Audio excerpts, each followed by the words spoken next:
Tiongkok mengklaim bahwa mereka siap untuk menyaingi kekuatan udara Amerika Serikat. Mereka memiliki jet tempur generasi ke-6 yang ramping dan mengintimidasi, yang katanya akan mengubah segalanya. Setidaknya, itulah yang mereka katakan. Apakah semua hype itu nyata atau hanya tipuan? Di episode The Infographics Show hari ini, kami jelaskan mengapa jet tempur baru Tiongkok sebenarnya payah. Beijing memperkenalkan jet tempur J-36. Saat foto buramnya muncul akhir 2024, analis bertanya-tanya apakah itu nyata atau hanya tiruan.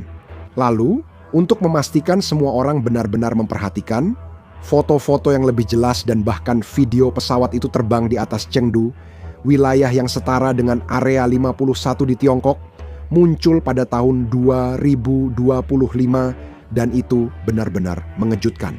Ini bukan tiruan J-20 biasa, melainkan lompatan desain radikal tanpa ekor yang sangat sulit dibuat dengan benar.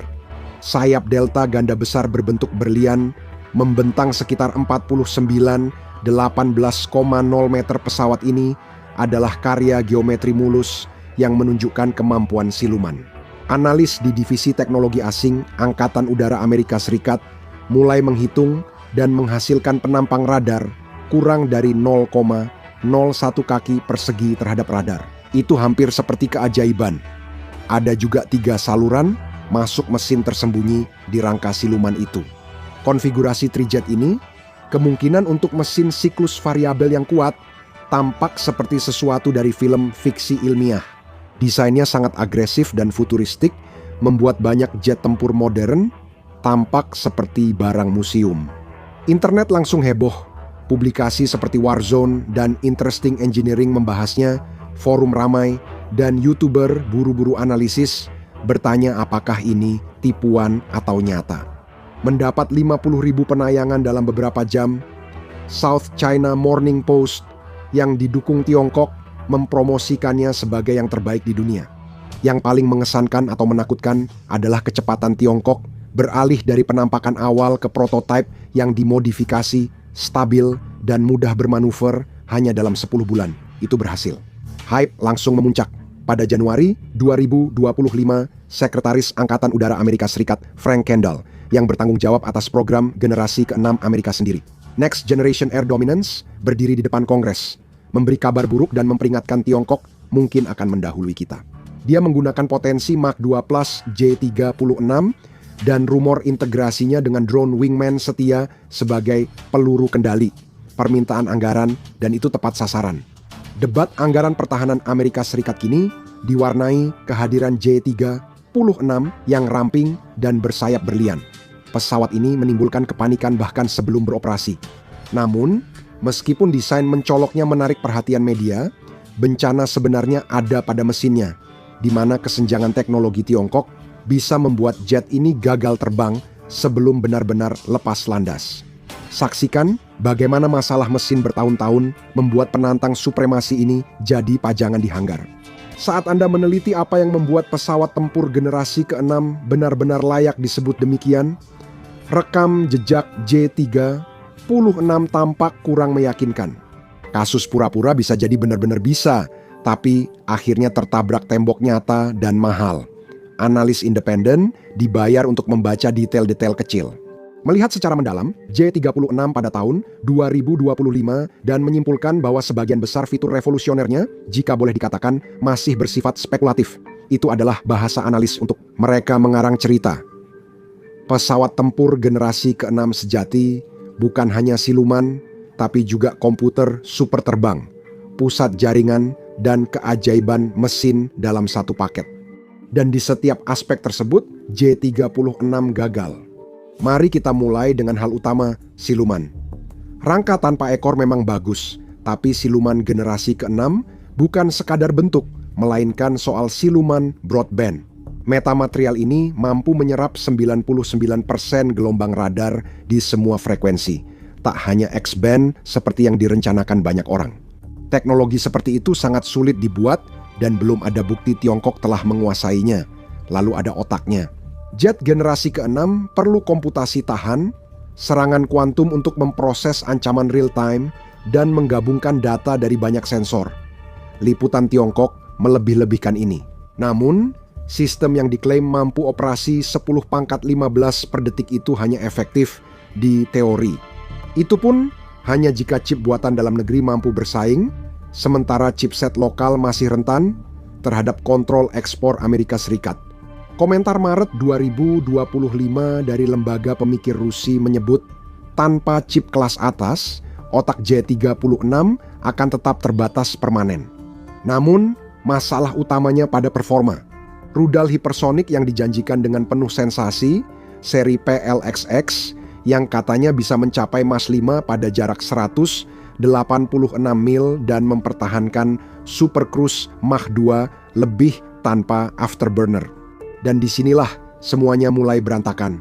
Para kritikus menunjukkan hal yang jelas, terbang dengan kecepatan Mach 2 selama lebih dari beberapa menit akan membuat pesawat menjadi seperti tungku pembakaran.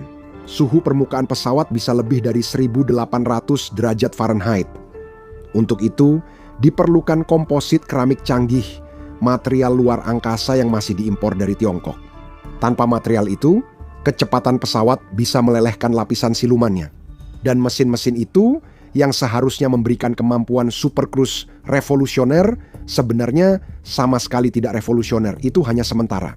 Prototipe J36 diduga terbang dengan mesin sementara, baik WS-15 atau WS-19 yang telah dimodifikasi. Laporan Flight Global September 2025 mengungkap mesin terbaik. Tiongkok hanya punya 9 banding 1. Itu terdengar bagus sampai Anda tahu mesin F-35 Amerika Serikat, Pratt Whitney F-35 punya rasio 11 banding 1. Itu mesin generasi kelima dengan bagian opsional tanpa awak. Inilah inti konsep generasi ke-6. Bisa diterbangkan pilot atau AI. Para ahli menepis hal ini sebagai sesuatu yang masih bertahun-tahun lagi bagi Tiongkok. Ini membutuhkan AI dengan keandalan 9.999 tahan terhadap kesalahan, tidak bisa diretas, dan lebih pintar dari pilot manusia. Algoritma otonom Tiongkok masih berusaha mengejar Project Defense Advanced Research Projects Agency Amerika Serikat dari 5 tahun lalu. Jadi, apa yang kita miliki? Pesawat kita tidak secepat klaim, tidak cukup cepat berpikir, dan tidak dibuat dari material yang seharusnya.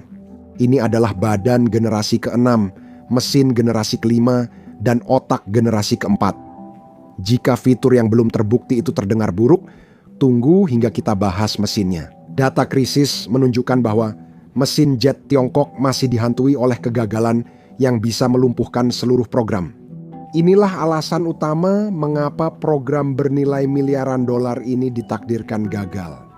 Industri mesin penerbangan Tiongkok tertinggal jauh dari barat, bahkan seperti berada di dunia berbeda. Ini adalah titik lemah program tersebut.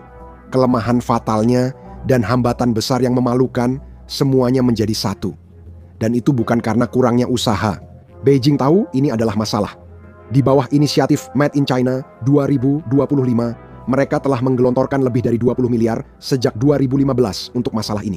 Mereka telah membajak insinyur, mencuri cetak biru, dan membangun seluruh kota yang didedikasikan untuk inovasi dirgantara. Namun secara keseluruhan, itu merupakan kegagalan yang spektakuler. Laporan Komisi Tinjauan Ekonomi dan Keamanan Amerika Serikat, Tiongkok, November 2025 menegaskan kekurangan program yang sudah diketahui semua orang. Kamu tak bisa hanya membeli atau mencuri untuk mendapatkan mesin jet andal. Itu memang sangat sulit, metalurginya presisi, toleransinya kecil, dan fisikanya ketat.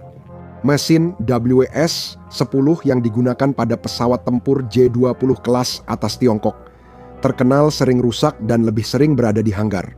Analisis dari Turbli pada Mei 2025 menemukan bahwa rata-rata waktu antar kerusakannya hanya 300 hingga 500 jam. Artinya, rata-rata pilot tahu mesinnya bisa membahayakan nyawa setiap 300 jam terbang.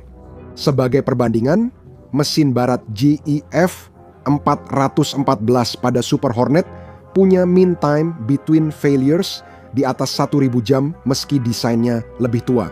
Terapkan pada J36, desain trijet radikal ini tak hanya butuh mesin, tapi juga mesin ajaib dengan siklus variabel. Siapa yang bisa jadi monster dorongan tinggi untuk bertempur sekaligus pelari maraton, irit bahan bakar untuk patroli?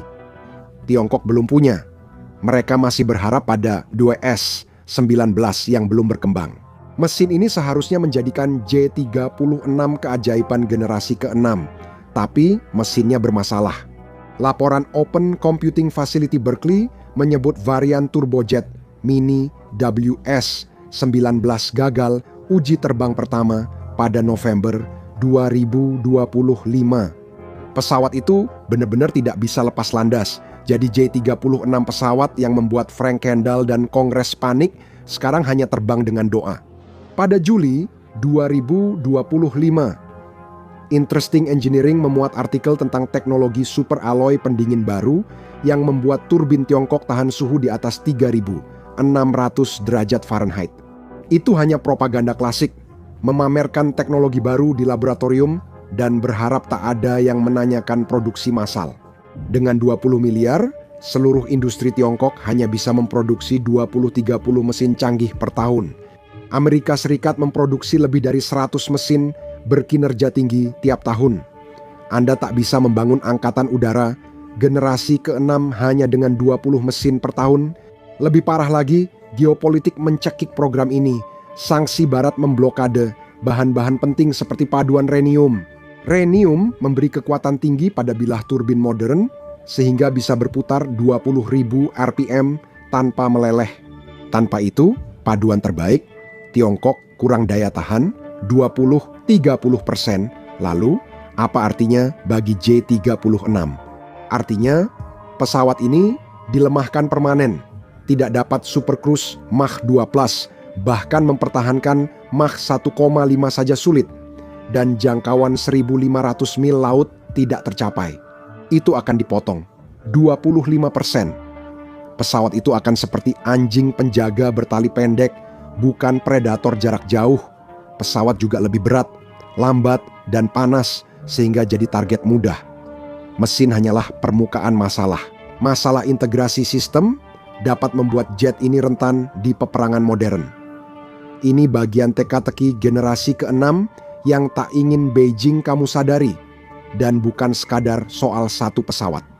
Konsep peperangan generasi ke-6 bukan sekadar jet tempur canggih, melainkan sistem yang saling terhubung, layaknya kawanan serigala. Pesawat tempur utama J36 berperan sebagai pemimpin dan pengatur strategi, mengendalikan kawanan drone Wingman AI secara real time. Kita membahas satu pilot yang mengendalikan hingga 50 pesawat lain seperti drone GJ-11. Ada yang terbang di depan mendeteksi radar, ada yang bawa rudal, ada yang siap menerima serangan. Jadi J36 harus jadi pesawat sekaligus pusat data terbang. Ia memproses data sensor 360 derajat dan mengolah 1 petabyte data tiap misi, setara streaming 1000 film high definition dalam sekali terbang. Ia juga harus bisa langsung membagikan data ke kawanan drone, satelit, komando darat, dan senjata hipersonik yang diluncurkan. Ini adalah orkestra data yang kompleks, mulus, aman, dan instan. Sementara J36 Tiongkok bukan hanya terlambat latihan, tapi juga tidak tahu alat musiknya. Media pemerintah Tiongkok dalam momen kejujuran yang langka melalui sebuah artikel South China Morning Post pada Maret 2025 mengakui bahwa konsep sistem dari sistem ini masih dalam tahap pengujian konseptual awal. Belum ada demonstrasi integrasi penuh. Mereka belum membuktikan pesawat bisa berkomunikasi atau mengendalikan drone dalam pertempuran G tinggi. Semua masih spekulasi. Analisis Sofrepe Januari 2025 menegaskan hal ini dengan mencantumkan semua hal yang belum kita ketahui. Kita mulai dari propulsi. Kemungkinan besar mereka memakai mesin Al-41F turunan Rusia yang jelas bukan generasi terbaru. Tapi lelucon sebenarnya ada pada sistem misi yang sangat tertinggal dalam hal keamanan siber. Tolok ukur National Institute of Standards and Technology menunjukkan sistem Tiongkok 15 kali lebih rentan diretas dibandingkan sistem Amerika Serikat. Sistem dari berbagai sistem yang bisa diretas bukan hanya senjata, tapi juga menjadi beban. Anda tentu Tidak ingin kawanan drone miliaran dolar Anda tiba-tiba memutuskan bahwa Anda adalah targetnya. Dan itu tidak berhenti sampai di situ. Komposit canggih untuk rangka pesawat itu masih diimpor, Tiongkok belum bisa memproduksinya secara massal. Jadi mereka harus membayar 40% lebih mahal hanya untuk mendapatkan materialnya. Biaya program jadi membengkak. Padahal program ini masih sepenuhnya imajinasi. Ibarat rumah kartu dari suku cadang asing dan jaringan tidak aman. Namun, monster sesungguhnya adalah AI-nya. Untuk mengendalikan 50 drone dengan 95% otonomi, dibutuhkan AI canggih yang memerlukan chip. Disinilah dampak sanksi Amerika Serikat benar-benar terasa. Menurut Forbes, Semiconductor Manufacturing International Corporation, produsen chip terbaik Tiongkok, masih di node 7 nanometer, tertinggal 2 hingga 3 generasi dari Taiwan, Semiconductor Manufacturing Company. AI generasi ke-6 tidak bisa dijalankan di chip, generasi ke-5 seperti mencoba mainkan Cyberpunk 2077 di PlayStation 3. Itu akan berjalan lambat, ngelak, dan crash di saat terburuk. The National Interest merangkumnya dengan sempurna pada November 2025. Meskipun perubahan desain terbaru J36 memang meningkatkan stabilitas yaonya, teknologi sensor fusion secara keseluruhan masih tertinggal di level Amerika Serikat tahun 2010. Dalam pertarungan nyata, pilot J36 tidak akan menjadi seperti quarterback yang hebat. Dia akan seperti pegawai kewalahan. Tenggelam data dengan jeda di atas 50 milidetik panik mencegah drone saling tabrak. Jadi, J36 hanya cangkang bagus dengan mesin jelek dan tanpa otak. Tapi bukankah model industri Cina yang kuat bisa memperbaikinya? Tinggal tambah 20 miliar lagi. Yah, mereka kehabisan satu hal yang tidak bisa dibeli. Waktu. Pengujian konseptual awal bukan kecelakaan, melainkan pengakuan. Dan ini bencana bagi garis waktu strategis Tiongkok. Sumber resmi PLA pada 2025 mengonfirmasi J36 masih tahap validasi prototipe di pangkalan rahasia. The Warzone melaporkan pada November 2025 bahwa penerbangan pertama dengan sistem terpasang kemungkinan baru terjadi pada 2026 atau 2027. Penundaan besar dari proyeksi optimis 2024 ini memicu kepanikan awal dan menciptakan celah kerentanan. Kepala Angkatan Udara Amerika Serikat Jenderal David Alvin dalam pengarahan 2025 menyatakan Tiongkok unggul dalam jadwal, namun tertinggal dalam kematangan. Inilah perlombaan yang sedang berlangsung dan jaraknya sangat jauh. Tiongkok sedang berusaha keras untuk mendorong J36 mereka mencapai kemampuan operasional awal atau Initial Operational Capability pada tahun 2030. Tapi mari kita perjelas apa artinya IOC. Itu adalah tonggak politik, bukan tonggak kinerja. Biasanya hanya beberapa pesawat hampir berfungsi yang dikirim ke garis depan demi citra publik. Amerika Serikat melalui program Next Generation Air Dominance F-47 baru menargetkan penerbangan pertama pada 2028. Mengapa terjadi penundaan? Amerika Serikat membangun senjata revolusioner, bukan kendaraan parade. Subsistem Next Generation Air Dominance sudah terbukti. Mesin siklus adaptif revolusioner sudah berfungsi, sensor canggih sudah diuji, dan tautan data terenkripsi tingkat tinggi sudah aman. Angka tidak berbohong. Tinjauan Aviation AZ September 2025 mencatat Tiongkok hanya punya 2 prototip terbang J36 dan 1 pesawat uji JXDS. Program Next Generation Air Dominance Amerika Serikat telah memiliki setidaknya 5 pesawat demonstrator yang sudah terbang, menguji berbagai bagian sistem terintegrasi, wingman, pusat data, dan senjata baru. Jeda 3 hingga 5 tahun sebelum J36 siap tempur bukan sekadar ketidaknyamanan. Ini jadi sasaran besar bagi Tiongkok, lawan pun siap memanfaatkannya. Pertama, kerentanan siber. Tingkat kerentanan peretasan itu bukan sekadar teori. Dalam simulasi Perang RAN 2025 jaringan militer Tiongkok ditembus di sekitar 1 dari 7 skenario. Ini kegagalan struktural, bukan kesalahan kecil. Kedua, kesenjangan pelatihan. Meski pesawat sempurna, pilot belum siap. Pilot TNA rata-rata hanya 150 jam terbang per tahun. Rekan-rekan di Angkatan Udara Amerika Serikat mendapat lebih dari 200 jam pelatihan di lingkungan kompleks, realistis, dan multidomain. Bukan sekadar terbang biasa. Pengalaman tak bisa dipalsukan. Selama 5-7 tahun ke depan, Tiongkok terjebak. Mereka sudah menunjukkan prototipe mencolok, tapi tak punya dukungan. Mereka telah memulai perlombaan yang tidak bisa mereka selesaikan, sementara para pilot dan sistem mereka semakin tertinggal. Bahkan jadwal-jadwal ini pun menutupi masalah-masalah mendalam yang membusuk. Industri mereka runtuh akibat hambatan yang berpotensi menjadikan jet ini kegagalan bernilai miliaran dolar. Bagian berikutnya membahas kekacauan rantai pasokan. Itu pukulan terakhir yang mematikan, paku terakhir di peti mati yang menentukan nasib dan mengubur J36. Bahkan jika para insinyurnya jenius, mesinnya andal, dan perangkat lunaknya sudah siap, J36 tetap tidak akan berfungsi. Kenapa?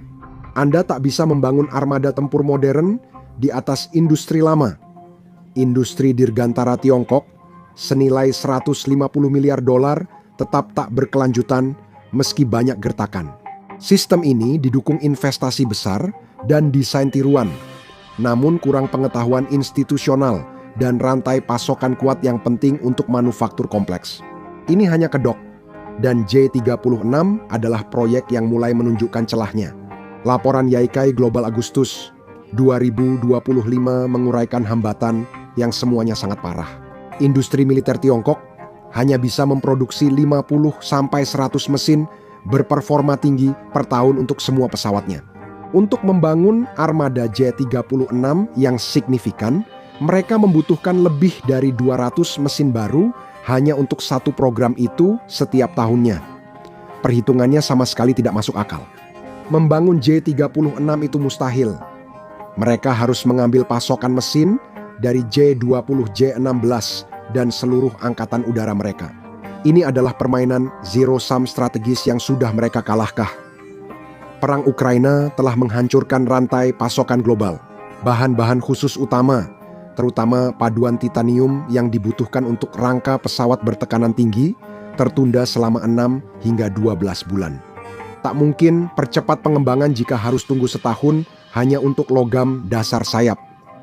Dalam pengembangan generasi kelima, jeda 12 bulan jadi kemunduran, bukan sekadar penundaan. Kamu semakin tertinggal dari pesaing yang terus melakukan iterasi dan peningkatan secara real time. Lalu ada masalah tenaga kerja. Tiongkok mengalami kekurangan insinyur yang besar dan sudah banyak diberitakan. Mereka punya sekitar 300.000 insinyur dirgantara terampil, sementara Amerika Serikat lebih dari 500.000. Ini bukan hanya soal jumlah, tapi juga masalah pengalaman dan kontrol kualitas. Tenaga kerja Amerika Serikat memiliki pengetahuan institusional selama puluhan tahun dalam merawat armada siluman yang kompleks. Tenaga kerja Tiongkok masih belajar sambil jalan. Mereka kekurangan tenaga untuk merancang, membangun, menganalisis, dan memperbaiki sistem kompleks ini dalam skala besar. Ini contoh nyata kegagalan dan kerusakan fundamentalnya. Lupakan J36, lihat C919. Inilah jet komersial andalan Tiongkok sebagai tandingan Boeing dan Airbus. Ini tujuan utama mereka di dirgantara sipil, proyek dengan dukungan negara tak terbatas. Pada 2025, seperti laporan SIMP November, mereka gagal mencapai target pengiriman 150 pesawat dan hanya mengirim sekitar 90 unit, kurang 40 unit dari target. Ini seharusnya mudah, tapi C919 memakai mesin LEAP 1C buatan barat dari CFM, bukan buatan Tiongkok. Pikirkan itu. Basis industri Tiongkok gagal memenuhi target produksi sederhana saat memakai mesin pesaingnya. Tambahkan larangan ekspor dari Amerika Serikat yang menurut Forbes menaikkan biaya program 25-30% beban yang berat. Evaluasi United States China Economic and Security Review Commission November 2025 menyebutkan hal ini. Semua target penerbangan made in China 2025 tidak tercapai. Mereka menargetkan 80% swasembada, tapi hanya mencapai 60%. Inilah fondasi rapuh tempat J36 dibangun. Kesimpulannya, J36 adalah kemenangan public relations namun bencana strategis. Produksi massal tertunda hingga 2035 saat. Next Generation Air Dominance Amerika Serikat sudah beroperasi, membuat J36 usang sebelum hadir. J36 akan terlambat, melebihi anggaran, dan kurang bertenaga. Ini kekecewaan miliaran dolar, bukan penaklukan Barat. Tontonan kosong yang mengkilap ini menunjukkan sensasi, propaganda, dan pengeluaran besar tidak bisa mengalahkan hukum fisika. Sekarang, tonton rencana perang 2 hari Amerika yang membuat Tiongkok ketakutan, atau klik video ini sebagai gantinya.